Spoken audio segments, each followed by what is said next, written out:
So the Caldor fire started mid-August, far down on the west slope of the Sierra Nevadas, outside of a little tiny town called Oma Ranch, between Oma Ranch and Grizzly Flat. It started right on the boundary between the state and federal responsibility area. In our area here, the El Dorado National Forest and the CAL FIRE unit are very cohesive and have a very good cooperative agreement. And so the response was a unified response between state and federal resources, full response based on what our normal protocols are. And it was a full aggressive response, but we did have a lot of resource drawdown with the Dixie Fire. We were in a pretty severe drought and relatively normal summer weather patterns. A couple of days later, we did have a red flag warning and for some winds and high heat, and that's really part of what helped push it through Grizzly Flat, really destroyed most of Grizzly Flat, and then helped it march its way up the Sierra Nevadas up to this direction. So this kind of the significance of this spot here, this is really where the fire came over the crest of the Sierra Nevada. So as we came around that corner there, that's the crest there, a lot of granite and a lot of kind of sparse vegetation on the top, but the fire was really spotting far ahead of itself, sometimes up to 2 miles. And so this spot, there's a little flat here just above us. We call it Frog Pond. There's a little pond there. That's the first place that spot fires occurred on the evening of the 29th into the 30th. And so that was the first place the fire started coming into the basin. And it still had a lot of heat. And really what it did from here is it came across and then kind of skipped a lot of this valley here. So this valley below us here is what is Christmas Valley that John Rice was talking about. It's where he lives here. Hundreds of homes in this area, all along this valley and then all around the corner over this way. So it burned pretty aggressively down here, but then it also spotted across on the other side. You can really see how hot it burned on the other side over there. What was the wind speed then? The winds were, I wouldn't call them abnormal, but for us here in Tahoe, afternoon winds can regularly be in the 20 to 30 mile an hour range. When we get, just as kind of a point of reference, we get winter storms, it's regularly forecast at 100 to 120 mile an hour winds over the crest. Wow. So it was storm-like. We were having winds that were gusting 40 to 50 and regularly steady at 20 plus. And so we had a lot of spot fires down into the valley here. But one of the things of success here, and I'll let Captain Martin speak to it here once I'm done, but one of the things of success is the cooperative agreements and working relationships between state, federal, local fire agencies, all of our partners here in the basin, the Tahoe Fuels and Fire Team, which is, we don't have a fire safe council here in the basin. We have the Tahoe Fuels and Fire Team, which is a collaboration of 21 different agencies, fire, regulatory, environmental, all of them working together, working on defensible space, working on roof projects I'll let Martin talk about, and really just being prepared and aware of the potential for fire. Over here on the side over here, I don't know if you can kind of see that ridgeline over there, it's pretty much bare in that one spot. That's the Angora fire from 2007. That fire was 2,700 acres, but it burned 260-ish homes in the first couple hours.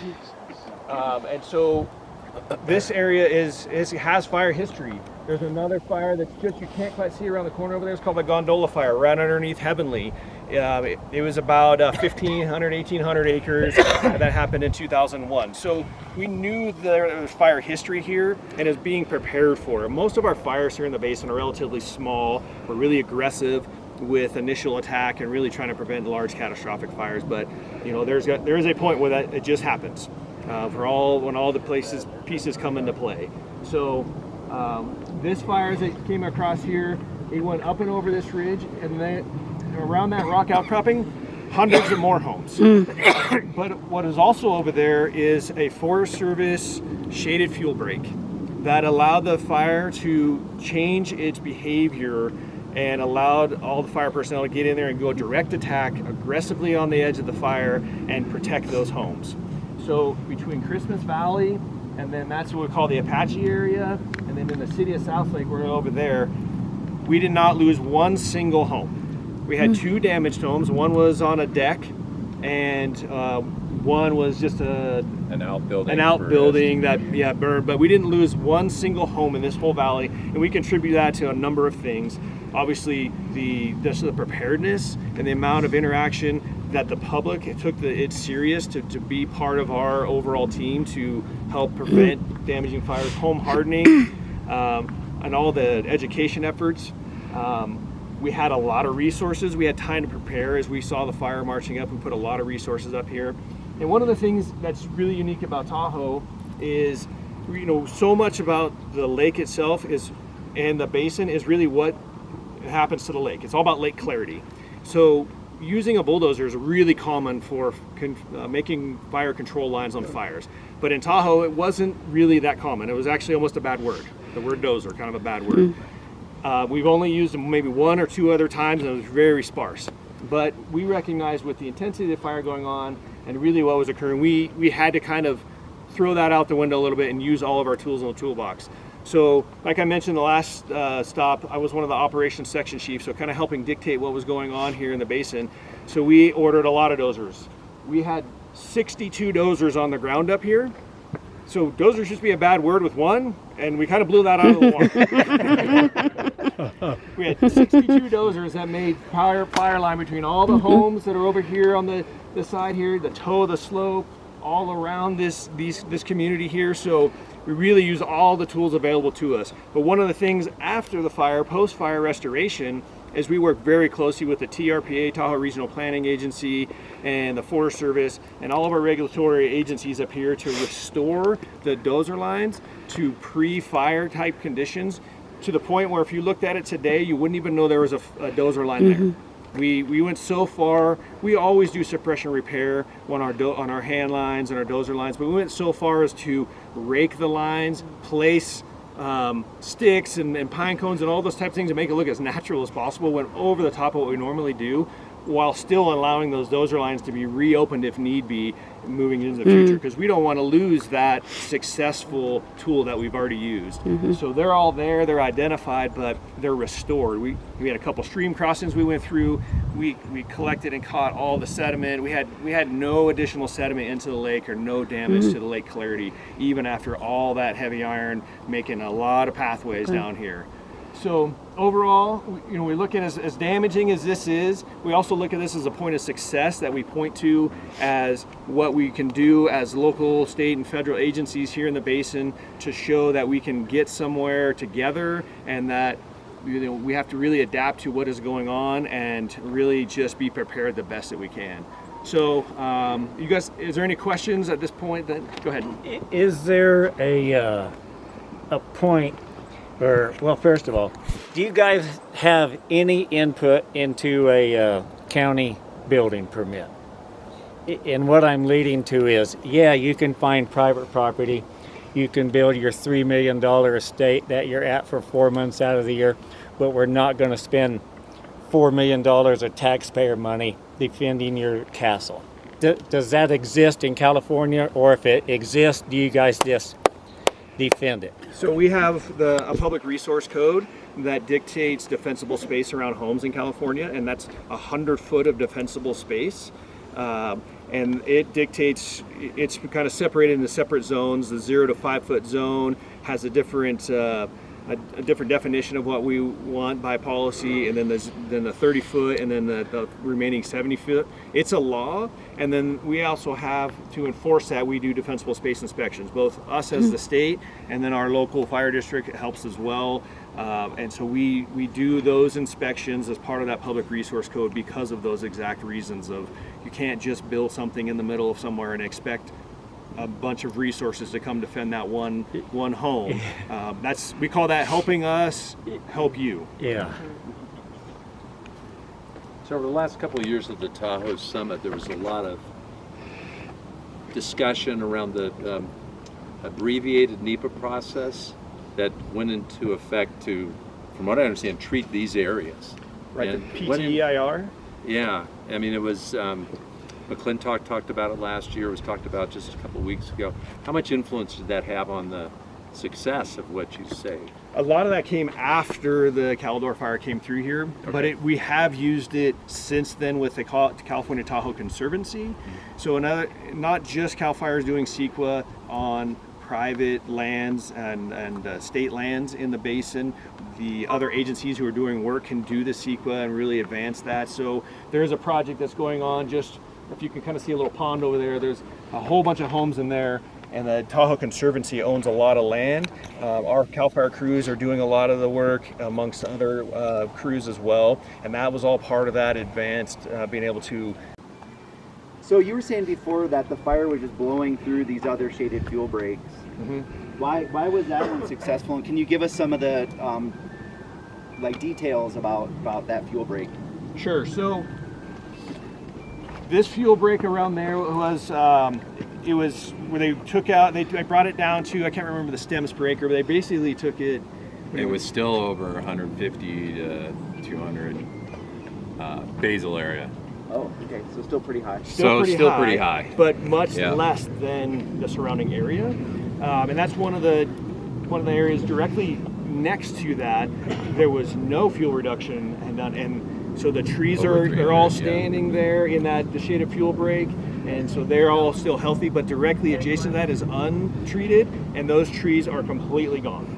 And so part of the reason that one worked so well is the fire was more parallel in direction to that, so we had more of a flanking action with smaller head runs of fire versus some of the areas on the western part of it where it blew through shaded fuel breaks, because it was just a frontal crown fire that it just did not have enough area that we had treated and really had a good shaded fuel break up to that point. As a fire behavior analyst, what keeps you up at night? I want to hear this. Yeah, I want to hear that in I always tell people when I'm trying to bring them up through not a lot of people want to be fire behavior analysts. And in the national availability of people, of all the firefighters, thousands, there's 135 of us. So one of the things I tell people, and I probably shouldn't tell them this because it kind of gets them away from it. There's only two people on a fire that ever predict the future. It's the incident meteorologist and the fire behavior analyst. So, I have to get up in front of hundreds, if not thousands of people and tell them, I think the fire is going to do this based on everything that I know, right? The hardest thing for me is not getting that right and someone were to be injured. The fire is going to do what it's going to do. It's going to change its behavior. It's going to do what it can do or what it is able to do based on fuel, weather, and topography. But if someone were to be injured because I didn't give them enough information and I didn't do my job well enough to tell them this is the flame lengths, these are the areas of concern, this is the fuel type you're going to be in, and these are the times of the day that you're going to expect this type of fire behavior, that's what makes it hard for me. So when I look around, it seems like this is pretty dense, and I'm used to less forest, so forgive me. But when you're talking about 150 and that's after treatment, what is sort of the typical forest stand per acre? Go ahead. Typical forest stand per acre. Stu's in the audience here. The goal there, my understanding, is that that they brought it down to in that 150 area, but had hindsight would be much lower. And the goal, I think, at this point is to get it down to 75. Is the goal, but the area that Chief's talking about just adjacent was up over 300 looking at it after the fact. That was totally decimated, and the 150, there's still, again, this is the flanking end of the fire, left flank, and there's some factors involved in firefighters and homes and everything else. All that being said, 150 helped. It just helps to get us in there engaged in doing active firefighting, which you can't do when you're up over 300. It's just not possible. So, and it was a 10 to, I think, 15-year-old project at that point too. So, with that basal area. Is there also an issue of the fuels underneath that forest after you do the projects? You need to find a balancing act between opening up too much, and this is such a moisture-starved landscape. You get all these other bushes coming up underneath that then starve the remaining trees of water, but not, more importantly, they're major ladder fuels that carry the fire. And so the fact that you guys were able to make a stand along that flanking action is because there was almost no surface fuel or ground fuels in there either. So That's the biggest thing about any fuel reduction project. It's not a one-stop time. It's a constant reoccurring maintenance cycle. And that's really the biggest thing that we're dealing with all across, I would say, the West, and especially here, is capacity, right? We can go and treat an area and can check it off and say, yes, we did it. But if we don't go back and touch it in 5 to 7 years, at 10 years, we basically haven't done anything. It's starting over again, right? And so that's part of our issue, is making sure we have the capacity to be able to retreat those areas, keep those ladder fuels down, because it has to be a continual process, otherwise it's been a wasted effort. What 2 or 3 lessons can we take home with us? So defensible space and home hardening was a huge element of this fire. A lot of the things, and I'll let Martin talk about this part specifically, but a lot of the homes in this area had parts of it, the roof or the decks or things that would contribute to or be fire resistant, right? So that's a really big thing for us. We've seen not just here locally, but all across the state, where the home hardening and defensible space has made all the difference between committing resources to a home or to an area versus being able to engage directly on the fire flank or fire edge. So that, I would say, that's probably the number one thing about that.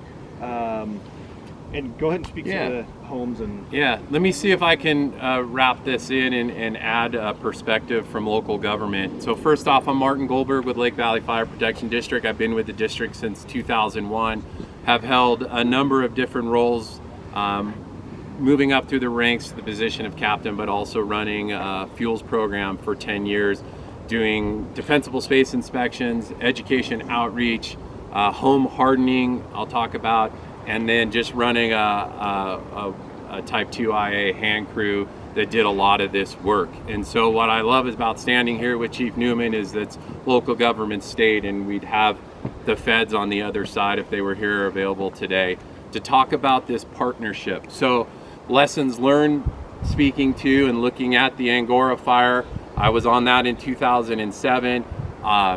And what we've done since is build this partnership. And yes, we call it the Tahoe Fire and Fuels Team. Stu's was on the Tahoe Fire and Fuels Team a number of years back, knows about it as well. What we've managed to do is utilize the incident command system and place an incident commander every year since then, and then divisions, and then work building incident action plans, we call them, so the year's work or the plan for the year's work. All that's done largely, and I don't know how much time I have. Plenty of time. Yeah, so largely all done. We're paid positions, but this isn't our primary responsibility. We would fill in this collaboration to get this work done and to work under this. Also under that is what's called the Fire Information Team. We called it the Fire Pit. Still runs today as a part of this Tahoe Fire and Fuels Team. We get out information on fuel reduction work that's being done, as well as messaging on all of the aspects of defensible space, home hardening, and so forth. We work closely, so Chief had mentioned there is no Fire Safe Council, but our local Tahoe Resource Conservation District, and I don't know if Jason spoke yet or will, he represents the Tahoe Resource Conservation District. They essentially are the arm of funding and connection between the local government and the state and the feds, but mainly the local government, and where we feel we really have a role to play and where we really complement the state is that we can apply for these funds, manage these funds. It's not easy, it's very difficult on us. That's where the RCD really helps in managing those funds, has the infrastructure to do so, divvies up the money, allows us to run chipper programs, inspectors, collection of data, and so forth, and then even some smaller individual projects. So it's just such an important relationship built under this Tahoe Fire and Fuels Team. Just really has been powerful since what we've learned from the Angora fire in 2007 to what we experience here on the Caldor fire. So moving into the Caldor fire, standing here when this fire came over on the 29th was surreal. I get choked up talking about it, but I never really thought it would happen, even with everyone saying that it could happen. It just couldn't register to me. But looking back at this area and knowing the work that's been done, I look at it as layers. You have at the bottom, in the middle, is private landowners. Some landowners had larger acreage, but most of them all just single family residents, 1/10 acre. There has been numerous defensible space inspections in the area, either conducted by local government or CAL FIRE, compliance with Public Resource Code 4291. We, working with FEMA, had a grant. We changed out 50 homes in the fire area, wood shake roofs, replaced all of those. Spot fire that I was on the 29th was next to a house that had a wood shake roof replaced. Had that home gone up, then that would be that single home that we want to avoid, because we know that it's embers from those structures that are going to ignite the structure adjacent to it, and then we don't have the resources. So goal being not let a single house go up. That was our goal. And we achieved that, and we got the deck fire out in no time, having the resources there. So avoiding a tremendous firefighting effort, favorable wind direction, and then all the work that was in between. You move out from there, so a lot of that perimeter area was either on state or private land. The district facilitated a lot of those projects, so building out, those projects were still 10 years old. Then building out from there were the federal projects on federal land. So you had layers of projects done outside of the great work that was done in the community on their own private parcels. Certainly had an advantage. The fire was coming, smoke was in the area, people were moving furniture and everything else, and things that were close to the house, really building on that 5 foot no combustible zone and that 5 to 30. So there was just a tremendous amount of work in Christmas Valley prior to the fire coming in. Your question, yeah. Oh, forgive, I had an answer to your question. Do you remember? The avoided loss quantification. Oh, so a lot of that to me was anecdotal. I mean, there's been some studies, maybe Chief, but a lot of it's anecdotal. Me saying, look, I fought a spot fire next to a house where the roof has been changed out, but boy, it's tough to really get that data in and make something of it, but a lot of it's anecdotal. We do track, in CAL FIRE, we not only track houses lost or damaged, but we also track homes not damaged. So we know the number that were a percent damage. We send out damage inspection specialists to go out and make sure and look at every home, and they track that data on a dashboard for us. So we're not just looking at what went bad, but what went good. So we have a lot of that data on our dashboard as well.